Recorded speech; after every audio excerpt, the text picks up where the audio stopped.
Assalamualaikum warahmatullahi wabarakatuh. Siapa superhero favorit kalian? Iron Man, Captain America, Batman, atau Spider-Man? Kita bisa mengagumi superhero biasanya karena dampak atau kontribusinya sebagai pahlawan di film ya. Bagaimana kalau superhero yang kalian banggakan ternyata pelin-pelan, ceroboh, atau bisa dibilang goblok gitu? Sorry ya kalau ngegas. Nah, kali ini gue bakal membahas dan merangkum cerita sebuah film yang mana film ini adalah sebuah film parodi dari superhero-superhero terbaik di masanya. Film ini berjudul Superhero Movie dengan subjudul Dragonfly. Seperti apa rangkumannya? Tapi sebelumnya gue ingetin lagi ke kalian kalau video ini mengandung spoiler. Jadi buat yang belum nonton, bodo amat lah, capek gue ngomong gini terus. Yuk lanjut.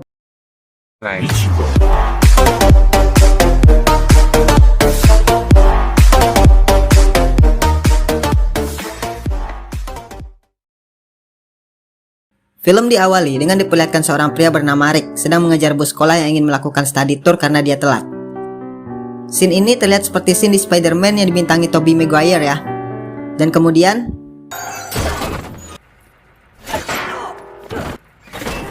Goblok! Rick ini menyukai seorang gadis bernama Jill Johnson dan memiliki teman bernama Trey yang memiliki banyak teknologi aneh di kantongnya. Lalu Rick melirik Jill ke belakang dan dilarang Trey. Dia menyuruhnya mengintip dari kamera aja, tapi malah terang-terangan gitu. Makin kelihatan lah goblok. Kamera segede gaban pakai laptop lagi. Lalu Trey mengatakan kalau Rick harus melupakan Jill karena Jill adalah anggota geng populer, jadi tidak mungkin Rick bisa memilikinya. Namun Rick tidak percaya kalau di kampus mereka ada orang-orang dengan kelompok tertentu. Yang kemudian Trey mengatakan kalau banyak kelompok di kampus mereka seperti kelompok olahragawan, kelompok cupu, emo, Lord of the Ring, gangster, mucikari, dan kelompok peninju. Sesampainya di tempat studi, mereka dibina oleh seseorang bernama Dr. Storm dan menunjukkan mereka sebuah penelitian binatang genetik ciptaannya dan mengatakan jangan foto menggunakan flash. Namun Rick malah memfoto seekor burung kakak tua dan membuatnya terbakar. Kemudian Rick tidak sengaja melempar burung yang terbakar ke pacarnya Jill bernama Lance ya, dan membuatnya marah. Namun Lance ditahan oleh seorang pria pemilik dari perusahaan penelitian tersebut bernama Dr. Landers. Dr. Landers memiliki penyakit tuberkulosis, tapi dia mengatakan itu batuk berdarah yang sehat. Bapak lu, batuk berdarah kok sehat. Kemudian Rick didorong oleh Lance sehingga bajunya terkena kotoran. Agar tidak berbau, Rick kemudian mengambil sebuah cairan di sana dan menyiramkannya pada bajunya, yang mana cairan tersebut adalah feromon yang mampu membuat setiap hewan terangsang karena aromanya. Kemudian Dr. Landers menunjukkan sebuah penemuan fenomenalnya, yaitu capung super, yang mana salah seekor capung lepas dan menggigit Rick. Karena Rick kaget, dia tidak sengaja terguyur cairan feromon dan terjadilah animal gangbang. Rick tinggal bersama paman dan bibinya yang kemudian dikagetkan Rick yang datang saat mereka ingin indahoy. Kemudian Rick pulang dengan keadaan yang mengenaskan dengan bengkak di lehernya di cupang capung. Cupang capung, ya gitulah sampai akhirnya dia terkapar di kamarnya ya. Di perusahaan, Dr. Landers yang sudah tidak tahan dengan penyakitnya memutuskan untuk menggunakan alat penemuannya untuk memperpanjang usianya. Namun penemuannya malah membuatnya memiliki kekuatan yang mampu menghisap setiap energi seseorang yang dia sentuh dan membuat Dr. Storm begitu sangat ketakutan. Rick yang sudah tertidur selama 5 hari akhirnya terbangun dan mencari informasi tentang gigitan capung di internet. Kemudian Rick melihat Jill dari kamarnya. Wah, gue seneng nih yang kayak gini-gini. Lah bangsat, ada lagi.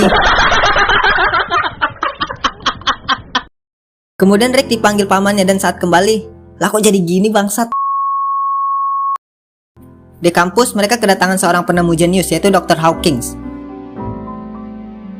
Dan tiba-tiba tangan Rick menjadi lengket dan membuatnya nempel sana sini. Dan tidak sengaja Rick mendorong Dr. Hawkins masuk ke sarang lebah. Karena tidak percaya dengan apa yang dimilikinya, Rick kemudian mencoba berjalan di dinding dan melakukan breakdance. Tak lama ada sebuah truk yang hampir menabrak seorang nenek-nenek dan Rick mencoba untuk menyelamatkan si nenek. Tapi didorong dong. Terus masuk mobil penggilingan lagi. Bukannya selamat malah makin mati tuh nenek. Namun ternyata Rick berhasil menghentikan truk tersebut ya. Sepulang ke rumah, tidak sengaja si paman menembakkan sebuah paku ke arah Rick dan berhasil menangkapnya. Karena tidak percaya dengan yang dia lihat, si paman malah menembakkannya ke Trey. Paman goblok emang. Yang kemudian Rick menceritakan kebenarannya kalau dia menjadi superhero. Namun sang paman tidak mau mengerti Rick sehingga Rick kabur keluar dan mengingat kejadian di masa lalunya. Scene ini terlihat seperti scene di film Batman atau Joker ya. Terlihat ayah, ibu, dan Rick keluar dari sebuah gedung yang kemudian dihadang preman. Awalnya sang ayah mampu melawan, karena Rick ingin dianggap pahlawan, dia malah menembak kaki ayahnya sendiri, kemudian ibunya, dan membuat mereka meninggal. Besoknya, Rick ditelepon Profesor Xavier dan menyuruhnya datang ke akademi superhero-nya. Scene ini seperti scene film X-Men ya. Di suatu hari, Rick, paman dan bibinya ingin meminjam uang di bank, namun terjadi perampokan dan sang paman yang menunggu di luar bank tertembak. Namun, tak ada yang peduli. Sampai akhirnya sang paman koma karena bijinya keinjak petugas medis. Goblok emang. Di perusahaan Dr. Landers, terlihat energi Dr. Landers yang semakin berkurang dan membuatnya menjadi lemah. Kemudian Dr. Landers menghisap energi seorang karyawan perempuan dan mayatnya disimpan di lemarinya. Karena mayatnya nggak muat, Dr. Landers memaksanya masuk dan terlihat oleh karyawan lain. Kemudian Profesor X mendatangi Rick dan mengajaknya ke akademi superhero-nya. Terlihat di sana ada Wolverine yang sedang cukuran, juga ada Som, kemudian muncul istrinya dan anak-anaknya Profesor X. Bangsat, film apa ini? Kemudian Rick pun membuat kostum untuk jati dirinya dan menamai dirinya sebagai Dragonfly. Dragonfly. Naga terbang. Capung goblok. Dan Dragonfly pun bertugas seperti superhero selayaknya memberantas kejahatan di kota dan masuk berita koran, majalah, dan media elektronik. Akhirnya Rick melamar pekerjaan di sebuah perusahaan media cetak dan menjanjikan update berita tentang Dragonfly. Di sebuah tempat terlihat seorang supervillain bernama Hourglass sedang mengacak-acak sebuah gedung dan tiba-tiba Dragonfly datang dan langsung memukul Hourglass. Dan terjadilah pertarungan di antara mereka yang kemudian membuat mereka pusing mual karena kameranya berputar-putar. Kemudian Hourglass melempar pisau titaniumnya dan Dragonfly mencoba menghindarinya seperti yang dilakukan Spider-Man, tapi malah kena semua. Akhirnya Hourglass pergi meninggalkan Dragonfly. Suatu malam, Jill pulang sendirian dari audisi menari dan dia dikejar oleh para preman. Rick yang melihatnya langsung memberikan pertolongan dan menghabisi para preman. Jill yang melihat Dragonfly jadi menyukainya dan Dragonfly malah semakin jadi-jadi mengajar para preman. Itu nggak perlu bangsat, pakai matain tangan orang. Kemudian hujan turun dan terjadilah seperti yang di film Spider-Man, tapi versi begonya ya. Malamnya, Lance mendatangi rumah Rick sambil membawa pamannya yang ternyata Dr. Landers, karena diundang makan malam oleh Jill. Tapi tunggu dulu deh, yang undang Jill, tapi makan di rumah orang lain, bangsat gak tuh? Oke lanjut, Dr. Landers yang mencurigai Rick akhirnya mencari Rick ke kamarnya, dan Rick pun bersembunyi dan menempel pada loteng. Tapi karena nggak tahan mau pipis, akhirnya Rick hampir ketahuan.